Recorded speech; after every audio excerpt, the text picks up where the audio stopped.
প্রতিবাদ করেছিলাম, আমাদের তালিকা করে রাখা হয়েছে। আমাদের যুবনেতা তিয়াস বলেছে, প্রোগ্রাম করতে এসেছে, অবরুদ্ধ করে রাখা হয়েছিল। সেই শক্তিধর দৈত্য দানবের আজকে কোথায়?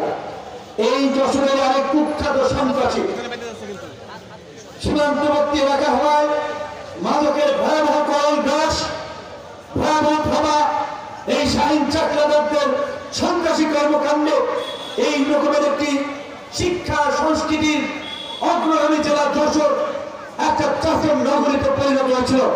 সেই শাহীন চাকলাদার আজকে কোথায়? কিছু বলে, এমন জীবন করিবে গঠন, মরণে হাসিবে তুমি, কাঁদিবে ভুবন। এমন জীবন গঠন করেন, আপনি না থাকলেও যেন মানুষ আপনার অনুপস্থিতি অনুভব করে। আজকে ক্ষমতায় থাকতে এত দাপট, এত প্রতাপ, ক্ষমতা শেষ, দেশেও থাকতে পারে না, গাছটি বস্তা গোল করে সীমান্ত দিয়ে পালাইছে। এই ক্ষমতার বাহাদুরি দেখাবেন না। ইভেন এখনো যারা দেখাচ্ছেন, অল্প কয়েকদিনের ক্ষমতা পেয়ে যারা ধরাকে সমাধান মনে করছেন, ক্ষমতার অপব্যবহার করছেন, জনগণের কাছে জবাবদিহিতা করতে ভুলে গেছেন।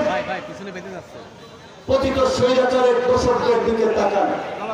আজকে পরিষ্কার ভাবে আমরা বলতে চাই, আমরা গণ অধিকার পরিষদ ভবিষ্যতে কতদূর যেতে পারি, কতজন এমপি মন্ত্রী হয়, কবে সরকার গঠন করে, সেটা আমাদের কাছে বিবেচ্য বিষয় নয়।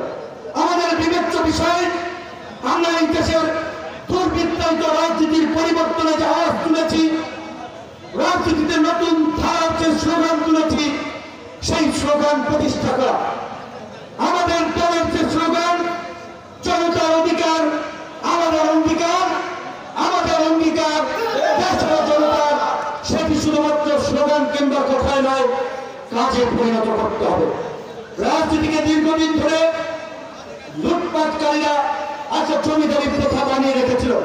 আমরা সেই জমিদারি প্রথাকে এই জুলাই গণঅভ্যুত্থানে উড়িয়ে দিয়েছি, যার ফলে শেখ হাসিনা বিমানে করে দিল্লি উড়ে গিয়েছে।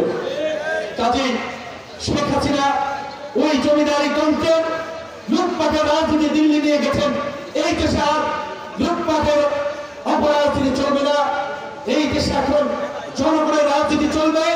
যারা জনপ্রতিনিধি হবেন, তারা জনগণের প্রতি দায়বদ্ধ থাকবেন, রাষ্ট্র তার নাগরিকদের প্রতি দায়বদ্ধ থাকবেন।